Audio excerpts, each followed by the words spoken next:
Hello and welcome back. So I have my next guest with me. This is Dawn. Hi. Hey. Thank you so much for coming on. Thank you for inviting me. So obviously previous episodes that I've spoken about, we've had some release with John, and I've spoken a lot about my own bodybuilding journey. So I am here to speak a little bit about just the bodybuilding and stage and shoot preps in comparison to lifestyle. Now, Dawn and I did a shoot, oh my goodness, when was it? Like 3 years ago? I think it was 3 years ago. Oh my gosh, scary. So obviously we did a shoot together, and you did one previous to that. Yeah, so the year before I did one.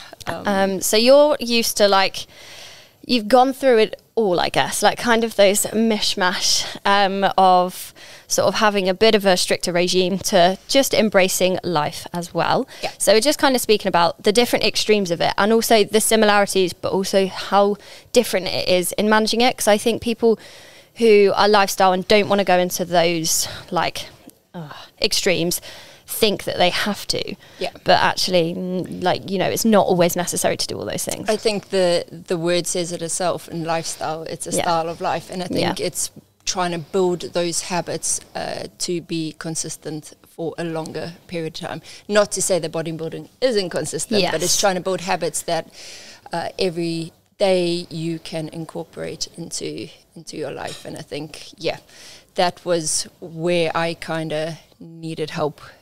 Yeah, I think it's hard in knowing, like, when you go into, like, I remember when I first said to Court about doing the shoot, I was like, I have no idea what's going to happen because I've never done anything like this in my life. And I think it's difficult, and you learn, like, a little bit more about, like, macros and tracking and all of those habits, which actually, when you come out with it, you can still carry on with.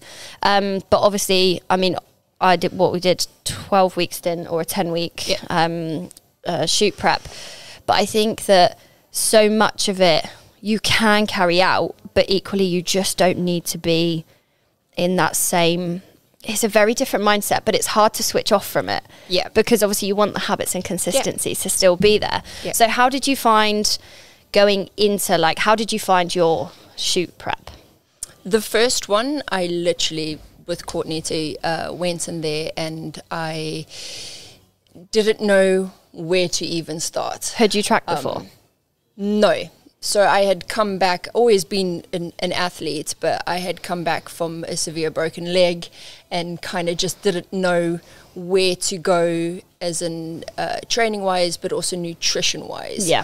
I think that's the tough part. I think you can be pretty consistent with training and be really passionate and train really hard, but I think adding into that nutrition side of things, it changes the game entirely. Yeah, 100%. And I will never forget Courtney. I think one of the very first things he said to me, and it's stuck with me, and it was an example of, say, for instance, this is your phone, and then the water bottle being bigger than your phone, and he said to me, this is 1,000 calories and this is 1,000 calories, but what is going to sustainably make you feel better and fill you, and that has literally stuck with me to the point where I'm like, wow, how am I fueling my body, and how can I get the best out of food in order to up my training? And you feel like I find that when I was obviously tracking, not so much in terms of bodybuilding, but when I was tracking, I was like, right, how can I cheat the system? Yeah. How much can I? And like I'd make myself like a dessert, and it would be like using Halo Top or using like Crush My Ranks. I mean, we have the best of recipes. And I'd be like, yeah, I'm good. You have the crumble over there, but I've just got this, and it's a mound of substance. It's mass over, you know, the tiniest thing that would be more calorific. And it's just learning those fine details. Yes. Like I can have a balance, and I can have what society classifies the naughty stuff, but within a well-balanced diet. And I think that I learned so much about that with the whole nutrition side of being a lifestyle. It's interesting because obviously, like, you can do so much and you can still fit in, but it's also about keeping the staples there as well, like all the things that you need to keep in rather than just swapping everything out and being too savvy. But it is the balance, and you can still work towards those like shoot preps with everything that you want to enjoy as well. And that's the thing with lifestyle, and I think with bodybuilding too, it's a case of, you know, finding something that works that you can sustain for a very long time. Yeah. But with being human, you know, you like to have the treats and the balance and the going out and doing whatever, but being able to tick those other boxes in your day of, you know, whether it's getting steps or doing a quick workout or, you know, having more color on your plate. And that's also where I learned so much with being a lifestyle client is, you know, finding all of those balances, but being human and having a life too. Yes, 100%. And then going into, if you were sort of, even though it was a lifestyle, like shoot prep, it was obviously, there was a goal and there was a purpose at the end of it. So how did you find that shifted to just manage that balance a little bit more and just being a bit more mindful to push for the goal you wanted to? Because I always say to people, you know, you can push for that goal, but we got to work. You know, there's got to be some things that we necessarily don't sort of do. Not, I don't like saying that, but, you know, just be mindful of those things that you're doing in comparison to having more balance. How did you find switching that? Did you switch much of it during your shoot, or were you still, because you can fit things in, but I think that obviously when you know, especially towards the end, like it takes its toll. Yeah, I think in the beginning I spent a good probably 3 months with Court just figuring out like the whole nutrition side and tracking and, you know, what worked training wise and getting the feel for it before we decided, right, we're going, you know, and Court was like, what is your goal? And I think that's so important to ask people, because everyone's goal is completely different. 100%. I mean, and it's not always aesthetics either at all. 100%. Like it doesn't have to be, the outcome have to be how you look. It can be how you feel.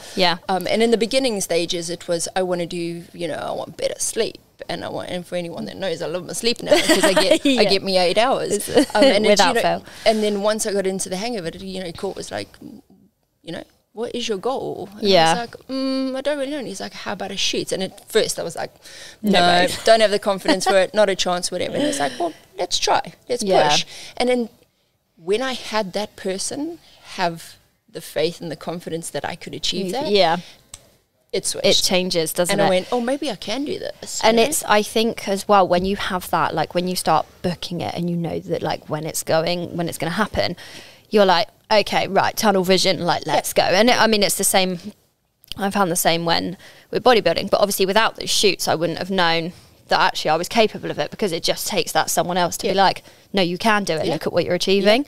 And obviously you do have to, I find that you do have to like strip things back slightly, because obviously there's a goal and there's a purpose, but equally if there is, like in lifestyle, there is more of a balance that you can fit more things in. And obviously with bodybuilding, during prep, it is a case of being like, I'm in prep, this is my goal, I'm doing this to a T, and that's it. And I think it got like, 100%. And I think it was similar into the shoot, especially towards the end. And, you know, there are so many similarities that you've got to be on it with in order to achieve what you set out to, I think is the main thing to come back to.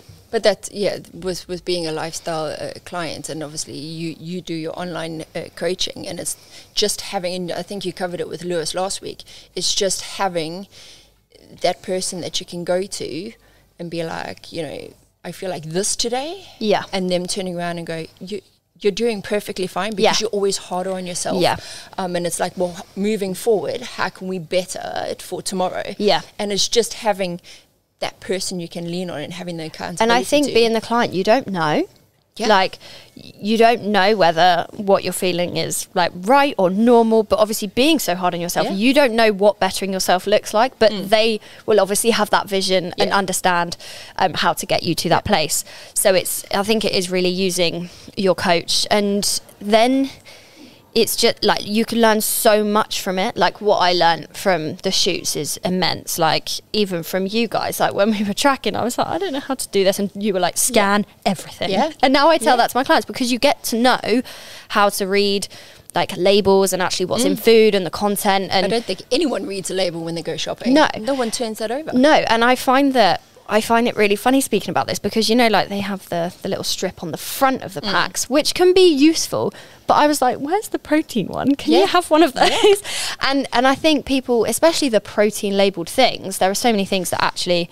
Like, I mean, if it's classified as protein, if there's more than 5 grams of protein, then it's like, but then equally, if you flip it over and the fat content's higher than the protein, you're thinking, okay, actually, maybe I shouldn't have this, or you know, maybe I could find a better option more than anything else.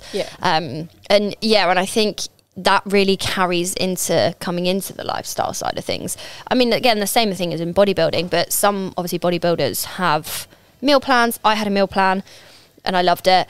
And it changed the game entirely in comparison to macros. I think just because it gave me no it gave me no like fatigue of thinking, like I could just crack on with it. I knew exactly what I was doing, and the guesswork was out of it because there was no guesswork because he just did that all, and I didn't know my calories, and I've not known my calories since the shoot with Court, which has been weird. And everyone's like, "What do you want?" I'm like, I don't know. That's my coach's job. Mentally, that is probably so good for someone as a bodybuilder going into prep. You don't need those numbers because I can tell you right now, sometimes those numbers get in your head and they start messing around. And I found that with the shoot preps, I found that knowing what I was on, I already talked myself into, if it was a low day, that I would be fatigued.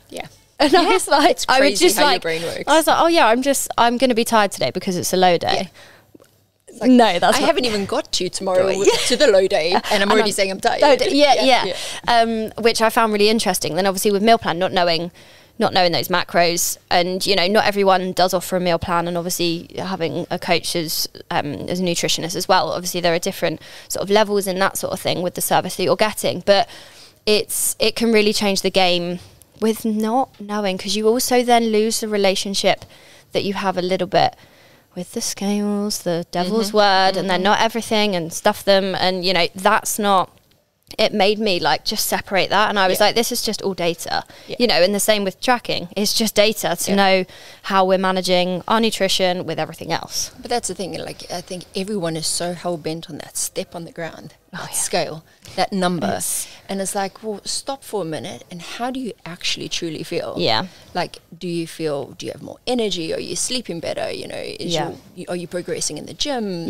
Are you full? Are you craving? Like, those are the important things. And the fluctuations that can happen is, oh my God, the list is endless. Especially for females. It's this every week.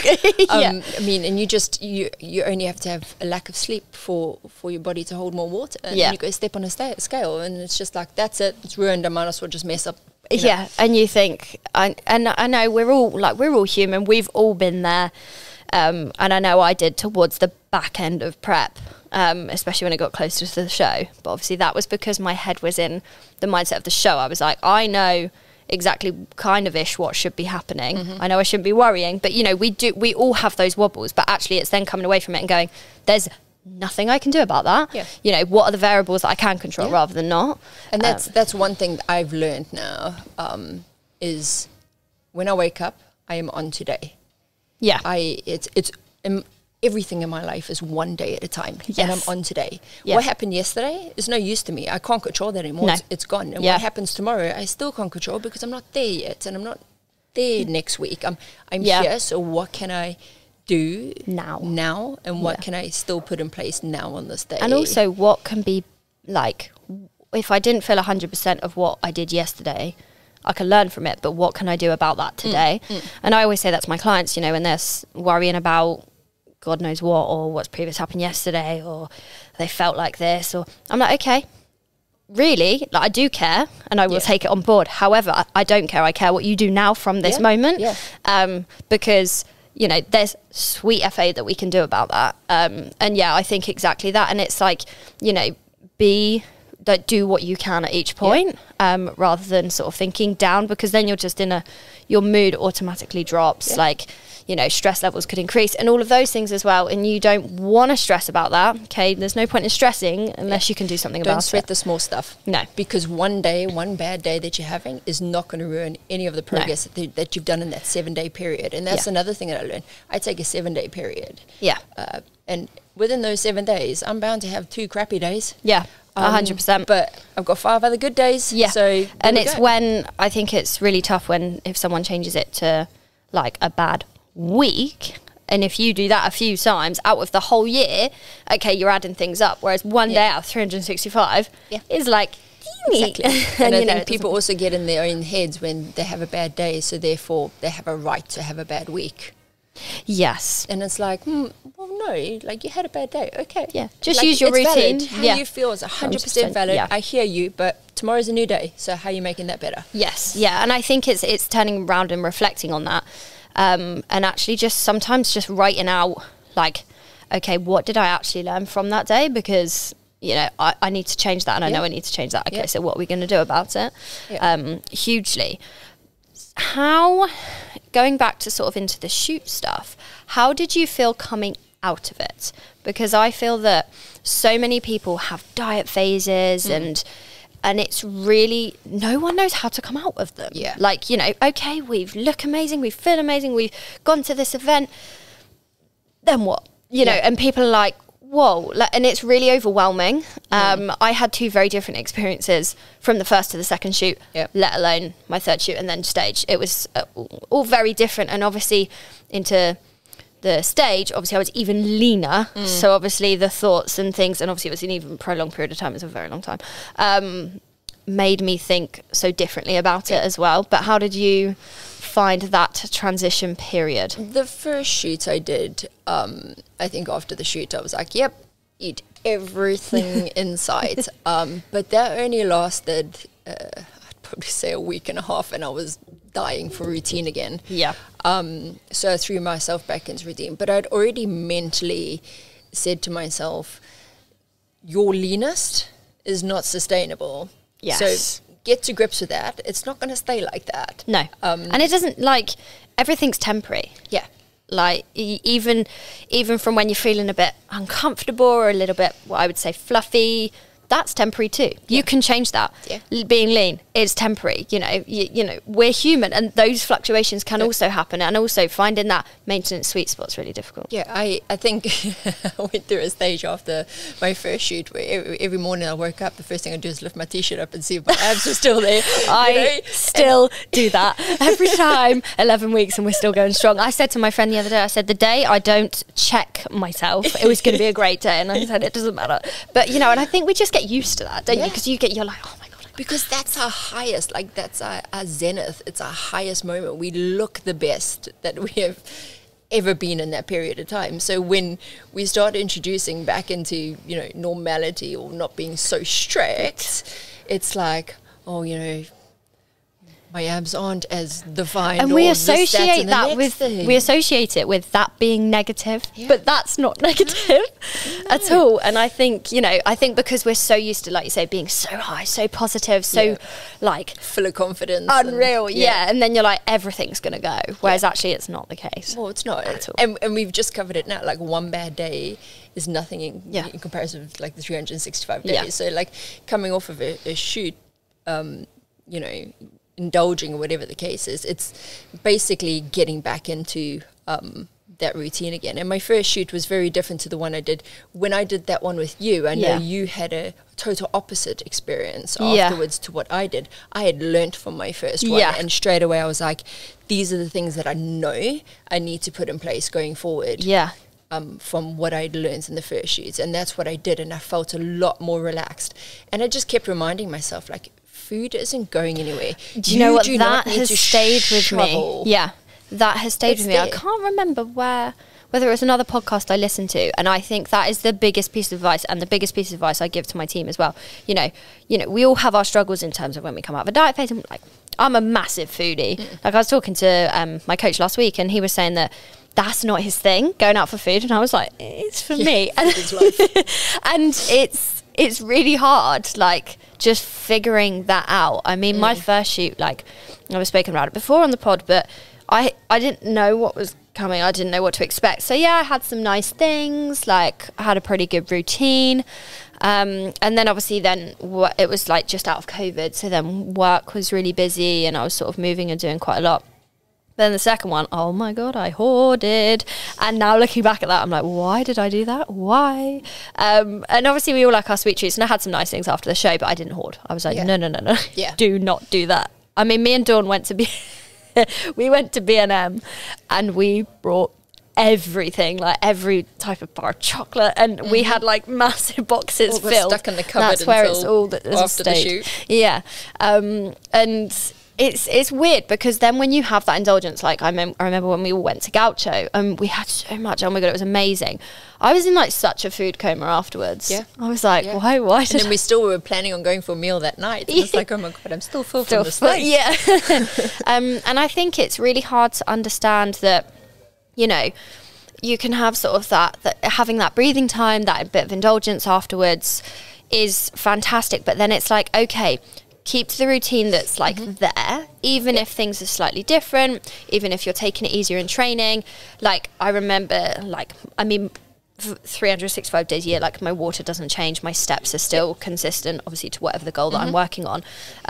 Like sleep, still focused, all of those things stay all the time. And and same as training. And then as soon as you get back into that, you find that your body just responds nicely, like everything like comes down, like water sort of goes, sort of water retention. And it's then like, you then I think need to think about how the goalpost shifts. Yeah. Because a lot of people just stay in that like limbo thinking, okay, I'm just going to kind of plod along. But then it's understanding that, okay, you can bring your food up because we don't want to sit in a deficit anymore. Come back to maintenance and crack on. And that routine around that makes such a difference. But I think people forget to realign the goal. Yeah. And it's like understanding that. Well, coming out of whatever it is, whether you do 12 weeks with an online coach or whatever the goal is, I think people after that period of time, they go, well, now what? Yeah, and they can do whatever. They feel like they have no purpose. Yeah, and that's why I think with being a lifestyle client, you build all these habits to carry it on. Yeah, and like you say, like what is the goal? Where are the goalposts now? And it's ensuring yourself that you have something to look forward to after the whatever stint you are doing. Yes, because you kind of feel like, well, what now? And that's when a lot of people fall off. Yeah, the wagon beater. I had that after our shoot because I went for like breakfast, lunch, and dinner. I was going out all the time, and I was training, but my water retention just went, and I put on a lot of unwanted and unnecessary weight a bit too quickly, obviously. And it's about understanding, that weight gain. It's expected. We've been at our leanest, and you want that like slow and steady, so your body like adjusts to the period of time after that phase. And I think a lot of people miss that. And yes, we expect the initial increase after just eating all the good stuff, but it's like understanding how we can just inch things slowly bring things up, and understanding how our body's responding at each point. Because I think if we just shovel loads of things that our body's not been used to for ages, it's like, I know from my first shoots, after just like inhaling everything in sight, my digestion was not happy. I mean, I was lying awake for like 3-4 hours at nighttime because like my body was just going, whoa, what the heck? What have you put inside of me, and how do I deal with this now? Yes, exactly that. And I think, and then getting back and in like keeping veggies in, all of those things that you would normally, I think we just automatically stop those things because we're like, oh, I don't need to now. Yeah, but actually, we do need to. It's just the goals, and that's the thing. Like shifting. The goals change. So after that period of time that you're doing it, it's like, well, what is the next step? And I think it's so important that coaches start incorporating that. It's like, this is the goal, but going forward, can you follow this routine, or can you follow these good habits that you've created going forward? I think that was why when I did my shoot with my team last year, I did a 16-week transformation, a 12-week towards the shoot, and then I helped them and guided them out of it, depending on what their goal was. Yeah. And just to understand that a little bit more. Yeah. And obviously it doesn't necessarily have to be as extreme. Obviously, if we're talking about, if someone says a reverse, we're focusing on how we come out of these diet phases, because, I think so many people, and it goes into that yo-yo. We don't want that yo-yo feeling. So many people say, oh, I did this, I managed this, I lost that, and then I just, then it all went back on. Yeah. And I hear that so many times a day, and it's really,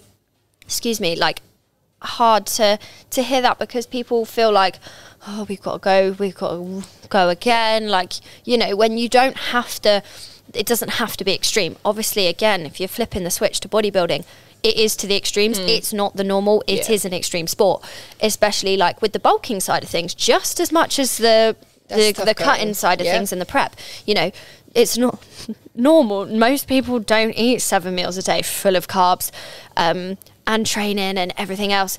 And then obviously still have 7 meals a day, but when you're prepping, it's on a completely different spectrum, and you don't normally go to the higher levels of body fat to the extreme lows of body fat. So it's really difficult. So then when we talk about reversing bodybuilding, you have to pay a little bit more attention, and obviously have even more like communication with your coach. And post-show is a whole nother podcast that I will be doing, because it's one to talk about, and I think not enough people do. But I think, in the same breath, I think not enough people talk about it in lifestyle. No, because it's a mental game. It's honestly, it's a mental game, because you like you say, you're coming out as your leanest, highest, most confident self, and it's like, how do you bring yourself back to normality and still keeping that confidence as well? You know, I find that it does drop a little bit. You know, we all love seeing the ab lines, and seeing ourselves in that light, and it's like, it's loving yourself in every part of the process as well. And I think that can be really difficult for some people, because they feel like they can only love themselves when they look a certain way. But that's the thing, is like, you focused on aesthetics and look at the bigger picture. It's not just how you look, but it's how you feel. You know, the habits you put in place, like how your body, you know, a lot of people just need to move more in order to feel better. I'm sure you've worked with a lot of people who, you know, have never set foot into a gym and don't even know one bit of equipment. And it's like, that is a huge result right there. Like, you don't have to look a certain way to have results. Oh my God, no. It doesn't have to be about how your body looks. No, not at all. Like, we should be doing this because, you know, when we're 80 years old, we want to still be doing the good stuff. Absolutely. Yeah, and I think not enough people realise that their goals can be revolved around those things as well. And yeah, it's I think we want that. I think equally to say the confidence can come from in all sorts of different ways. The confidence can come from like walking into the gym and being like, oh, I don't normally do this, go me. Equally, like, we can want that little boost of confidence to feel a little bit like tidier or whatever as well. I think, you know, they can both, I think people accept, and I spoke about this with John on the pod, I think people are like, oh my God, it's not, you know, it's not always about how you look in so many ways, but equally, if you feel more confident in a certain way, like in how you look, because when you're confident in yourself, it beams onto everything else. And I mean, just even in workouts, not even nutrition side, in workouts, like you're going in and you're PBing on your squat. Yeah. That's an achievement on its own. Yeah, hugely. You know, it's just, I think we all want to look a specific way. And that's what we always want to look like somebody else. They're not you. Like, we're not gonna, you know, and we have this envision, and I have a very good friend of mine, and she was like, oh, my abs don't look a certain way, and we all hold in different places, right? But her legs are like absolutely like so lean, and it's like, oh, amazing. Like, learn to love yourself, because actually, like, where someone else holds body fat might not be where you hold it, and that's cool. Which is why when you compare to someone else, I want to look like that. Well, actually, that might not actually physically be possible, and it probably isn't, because you're never going to look like the same as someone else, because you've got different. Your whole body proportion is completely different. Your genetics are different, so you're never going to look exactly like that. But appreciate how your body actually looks and what it does for you. Yes, like, hugely. I think we tend to forget everything our body does for us on a 24-hour period. We don't, 8 hours of sleeping, we don't realize our body is keeping us alive. Like, appreciate what it does, and we always want to better, and and you can improve in so many different ways to better yourself. Even with the small things. Hugely. Even if, like, and I find during these phases you learn so much about that. Like, you learn that, oh, like you say, like, food's always going to be there, so automatically coming out of it, oh no, that's cool, and I don't need to touch that, or, you know, oh cool, I'll have that, like, when, you know, I've got a little bit more like further down the line. And even those little things and improvements in your mindset can set you in such good stead, because you understand so much about food and training, and I think everyone is it's pretty much out for the quick fixes. Everyone wants instant results straight away, and I think if you that's boring. Or the name brands that we will not speak of, or the quick fixes. But I think people need to just invest a little bit more time into themselves. And I find that's the fascinating part. I don't know how you feel now in comparison to when you did your first shoot, but how much, like, how you feel in yourself and how much you've learned and all that time. And then it's like, okay, well, now I'm doing even better in this and that. And that's mega. Yeah. I mean, I bumped into Shax yesterday in the gym, and he was like, oh, I'm sure... I remember it must be close to like the time that you broke your leg. And yesterday I got the reminder like 5 years ago. That's crazy. And he's like, I was just seeing you like do Bulgarian split squats, and no one would ever say that that's what you did. And sometimes you forget, how far you've come, because you're so fixated on the silly mundane thing. Yes, like, oh my god, I can't see my abs, or oh my god, this, that, or the next thing. And it's like you forget how far you've actually come. And that's the important thing. It's like I said, just going to the gym or just going on any equipment, that's an achievement in itself. Just going for an hour walk every day, or just doing 5,000 steps when you only got 500. It's small goals. People need to focus on the small goals, because and those small goals make up a big goal. Yeah, hugely. And I remember seeing like a photo that I took in the gym last year, and me thinking I'm like the big I am, whatever. And then I took another one, obviously a progress photo, and I was like, whoa, my shoulders are so different. But you don't realise it at the time. And because obviously, photos. Because at the time you feel your best then. So it's like, oh, actually, go me, maybe I have done something. And then it's, what I love then is then thinking, I'm now thinking, oh my God, what the heck am I going to look like in 2025 when I actually get on stage again? Like, I find that that's really powerful. It's the long game, like, and that's why we love it. But also it's really frustrating at the same time, because you're like, oh, we just keep doing, and we keep going. But that's what I say. I live my life one day at a time. Yeah, and I think that's the best way to do it, and carrying on from sort of learning from those little stints. And I think working with a coach and having those periods where you can just push, tunnel focus, just see what you can do. Because I didn't know what was on the other side, and I never actually said I was going to bodybuild, but here we are. And I remember after our shoot, and we went to Gaucho with Court, and we were both in the car. And me and Court said to you, oh, Em, like, we really think you should start doing this bodybuilding stuff. And you were like, really? Nah, really? And we're like, Court, like, I was like, she needs to get into this bodybuilding thing. Yeah, and I think as well, it was that shoot which changed the game, because I was even leaner than my first one. And I was like, oh, okay, this is a testament to my mind. I can do it. That is the biggest thing, because I always say to people, and it goes within, the comparisons that we're sort of looking at today, is if you're not that bothered about getting on stage, don't. Like, it's not worth it. I always say to people, get in front of a camera first. Try a shoot. There's so many different styles of shoots that you can do. But it's really seeing what you're capable of, because I think the gimmick, or I don't like saying gimmick, but a lot of people jump into like stage preps and like, oh yeah, and then it gets a little trend. And like, would you ever get on the stage? Me? You know what? I have nothing against bodybuilding or anything like that. I commend all you guys doing all of that, but that's just not my vision. And I think I think people forget that you can still work to like amazing goals, feel your leanest, work towards a shoot. Even if you don't work towards a shoot, you can still get to a point, reach to a point. And also, like, I think there's so much people are like, oh, just do it. You don't have to do it. Like, you don't have to. You've got to love it. And I find that a lot, because you don't want to lose love of the training. And that's the thing, it's finding that balance. Thing. It's like, I could do it. I could 100% go, because anyone can do it. Yeah, absolutely. But in the back of my head going, well, you already know that's probably not something that you want to do. So why force yourself to do it? Because then you've already got the mindset of, I don't really want to do this.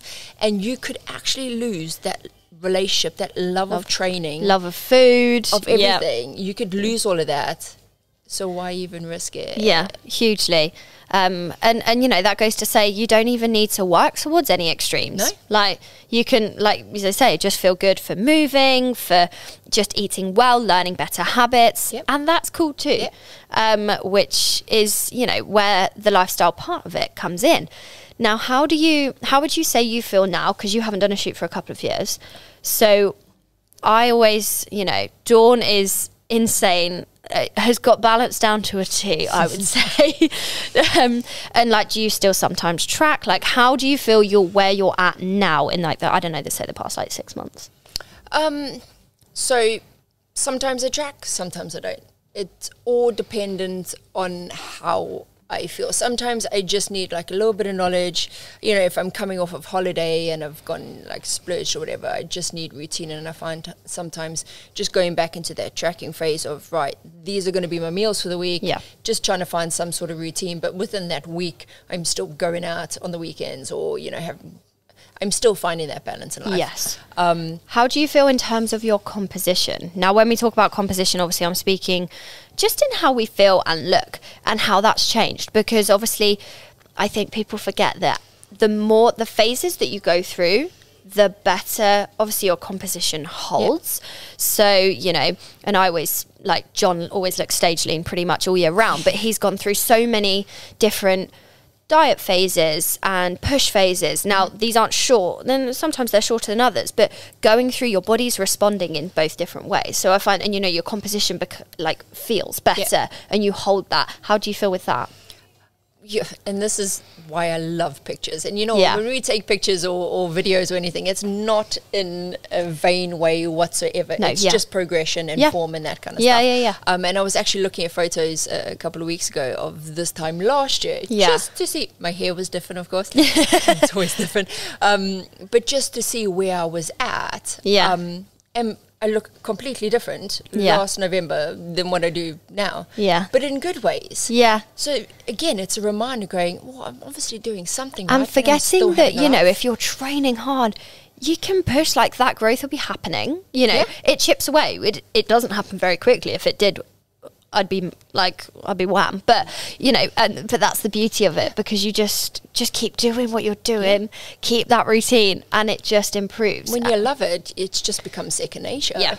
But yeah, I track sometimes. At the moment, I have been tracking, but just trying to get back into routine after coming back from holiday. This time of the year, I know completely this time of the year is a write-off because, you know, Christmas. Every day's Christmas in my household. Yes. Every day's Christmas in my household. And I think people struggle this time of year because they're already anxious about being, like, around it. And it doesn't have to be at all. And it's knowing, you know, keeping that routine in place, just keeping everything you're doing, training, moving, walking, and just go and enjoy those things. You know, again, it's temporary. Once a year. If something, you know, if we end up putting a bit of unwanted, or, you know, just feeling a bit by January or even heading into December, you know, that's cool, that's temporary. It's not going to be permanent. And that's the thing, I think people you can go into tracking, get in their heads, and they're like, oh, you know, if I put on weight over this time of the year, like, I don't want to do that. And it's like, well, just as easy as it came on, just as easy to come off. Yeah. But I would rather take the memories and the food and all that over worrying that I'm putting on weight, because that my abs are going to disappear. Yeah. I know at the end of the day, it will be easy enough to get it off again. But I'm not going to compromise the memories, and I'm not going to compromise this time of the year, because, I mean, the food is just phenomenal. Our entire weekend coming up is revolved around food. And it's, and that's what's awesome about having that lifestyle side of things. And even with bodybuilding, yes, the prep is serious. It's to a T. You know, you want to be the best possible you that you can possibly be on stage, and you don't sort of, I don't like saying risk anything for that. You stick to that. Yeah. However, I think people forget that in bodybuilding you can have fun too. Yeah, like, of course. Yes, on prep, like, it's, you know, you have to be pretty much to a T. However, like, you can have that balance. And I remember coming into my off season last year, and I did loads of different things. And I did the same this year. I'm booked up till Christmas now. And it's having those events, and the routine doesn't change, you know. And I've got my birthday coming up, and I said to my coach, I said, you know, I'm taking it as a holiday. I'm taking the week off work. You know, I want to enjoy it, but equally I'm not planning to train, but I really want to eat some more food. and it's, you know, having those conversations, and there are still some guidelines that your coach or someone else can give you advice on keeping in place so that the goalpost, you know, doesn't shift too much and you can still feel in control. And I think that's the main thing to talk about. It's feeling in control, even if you're in a diet phase and wanting to do things and go and socialize. Those things can happen, and it's okay, what do we put around that event to keep in place to then just feel a little bit more in control? You know, do I need to just sort of bring things down on something else of what I'm eating? Do I just need to focus on protein up until that event? And it's finding that, and obviously that's the part of balance that, you know, maybe isn't in bodybuilding so much during prep. You know, there isn't much room to sort of go out and do things, but you can obviously do those things in off season, and there's time. There's time. And, you know, so many people have said to me, oh, are you getting on stage next year? No, I want to, you know, I need to take time to grow because it takes ages, and just enjoy a bit of life as well, because I've spent the past 4 summers dieting. I've not had one summer. I finished, obviously my shoot last year was in June, so I had quite a bit of summer, but yeah, it's going to be weird next year. And, you know, and having those mini cuts when you want to like tidy things up as well and just feel a bit more confident. Which, and it's weird comparing the two, but coming out of it, and obviously I'm sort of in it for the long run now. But so, question for you then, now going in to can't do this to me. Going into now a gaining phase, and only competing 2025. How are you feeling with that, and what have you had to put in place to be like, right, this is the best decision? I find that it's spinning it around on me. That's right. I find that post-show is a time. I didn't go through any major extremes post-show, but my body took a long time to adjust. Okay. So we're like, 11 weeks post-show this week, and it's only in the past 4 that my body's been like, cool. We're a bit more happier now.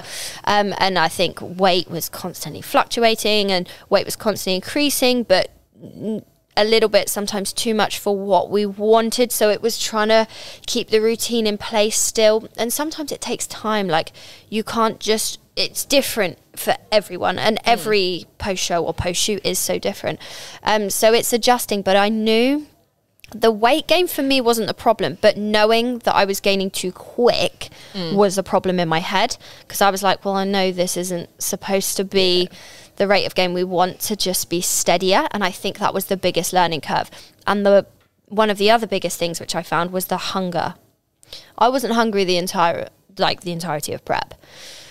You know, I craved, but I find craving and hunger, obviously, they're completely different things. That's learning something, even in lifestyle. Like, I think the general population need to know the difference between craving and hungry. Like, do you need it, or do you want that? Like, does your body need it? Because I think people are like, oh, I'm hungry, so I'm going to eat it. You know, let's analyse that a little bit. And also, sometimes I'm the abnormal because I didn't experience hunger during prep. But I think, you know, a little bit of hunger, that's normal. Like, cool, okay, bite the bullet, move on. A little bit. Obviously, if it's constant and constant and constant, then you have to look at that and analyse that in a slightly different way. But the hunger was mad. So I had some freedom, I had some treats, had some lovely meals, stopped when I was full, all of those things. And I think post-show, it's about not being an absolute, you know, we can all know the word that I'm about to say. And with your meals, and if you're full, stop, because that button doesn't exist for a long time. My full button has only just about come into play, and that's been hard because nothing would satisfy me. And, you know, we want to be satisfied by food. And when we're not, is a problem, because I'd finish a meal and I'd be like, any more? Like, but I couldn't. So, and that's where the cravings then came in of wanting the more indulgent things, which maybe what I would call the here and there treats, I had to tone down. They were there for a good few weeks after prep, and I wasn't mad, didn't binge, anything like that. And obviously post-show is something I'll talk about further into, but it's, that was tough. And I had to then, a few weeks ago, stop the here and there treats entirely. That was hard, because I was like, we need to control what's happening, and body and hormones, and my skin was flaring up and all sorts of things. And I'd never experienced that before. Like post-show, Like I knew I didn't even go crazy with food, but my whole back like flared up, and it's adjusting. But I knew the weight gain was welcomed. Sometimes, you know, filling out into some leggings and jeans was actually a bit nicer because I didn't realize how tiny I was. Yeah. And it's I think that's a bit tougher. So yeah, it's just getting used to now pushing into gaining and knowing that what I'm doing in training is optimal. Yeah. So everything I do is obviously for training. I need my training to be like good, because that's where the growth happens. Yeah. So it's just getting into that really, and just enjoying a little bit of life in the meantime. But yeah, and it's working just little bit by little bit by little bit to push. And obviously, yeah, off-season update will be incoming. But it's weird because I won't have pushed for this long for a long time. Yeah. So it's exciting, though. Yeah, it is exciting. And, you know, like you say, composition will be entirely different when we then go through a different phase. And it's fun. It's fun. I love it. Yeah. All the fun. But I think that wraps things up pretty nicely. Obviously, we've been talking about loads of different scope of sort of bodybuilding and lifestyle and shoot preps and not being on a prep and bodybuilding as well. And I think it's important to know those extremes hugely, because people don't realize that you don't always have to be an extreme of something. You can just do things and trickle along and do it steadily rather than going to sort of the craziness of it as well. And also just like reminding yourself that aesthetically that's not the goal. Like it is one of the goals, but it shouldn't be the the whole goal. And it can always change. And I think, again, that's where with bodybuilding, you know, you are judged on how you look, and that is that. Yeah. And obviously with lifestyle, it's not always the case. No, lifestyle is about, you know, building healthy habits and carrying them through. Yeah, absolutely. Yeah. And it's habits for life, which I think 100%. Is the main thing to remember. Yep. But yeah, thank you so much for coming on. For having me. And we hope you enjoyed. And yeah, stay tuned for what else is in store. Hi everyone, I'm Tammy. And I'm Alex. And we are from SMJ Media Group. We create fun-filled content for local businesses and for you guys to enjoy. If you enjoy our content and would like to see more and let us get more creative, there is a way you can sponsor us at buymeacoffee.com/SMJ Media Group. And buy us a coffee.